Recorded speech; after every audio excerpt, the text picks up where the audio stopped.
পুঁজিবাজারে টানা দরপতন ঠেকাতে ব্যর্থ হওয়ার অভিযোগে ঢাকা স্টক এক্সচেঞ্জ ডিএসসির ব্যবস্থাপনা পরিচালক এবং ইনভেস্টমেন্ট কর্পোরেশন অব বাংলাদেশ আইসিবির চেয়ারম্যানের অপসারণের দাবি জানিয়েছে বাংলাদেশ পুঁজিবাজার বিনিয়োগকারী ঐক্য পরিষদ। দুপুরে রাজধানীর মতিঝিলে ঢাকা স্টক এক্সচেঞ্জ ভবনের সামনে আয়োজিত মানববন্ধনে সংগঠনের নেতারা এমন দাবি জানান। তারা বলেন, পুঁজিবাজারে টানা দরপতনের মূল কারণ ডিএসসি এবং বিএসইসির অযাচিত হস্তক্ষেপ। বাজারে শেয়ারের দর বাড়লে নিয়ন্ত্রক সংস্থাগুলো ব্রোকারেজ হাউসগুলোকে নানাভাবে হয়রানি করে, আর দর পতনের সময় তারা নিষ্ক্রিয় থাকে।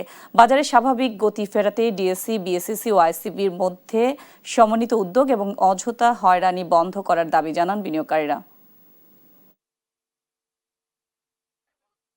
চেয়ারম্যানের সাথে দেখা করে বলেছিলাম, আপনি মনিটরিংটা অত্যন্ত জোরদার করুন, যাতে কেউ এই বিনিয়োগকারীদেরকে আতঙ্কের মধ্যে ফেলে শেয়ারগুলো যাতে তারা হাতিয়ে নিতে না পারে। বিএসইসি অযাচিত হস্তক্ষেপ বন্ধ করতে হবে।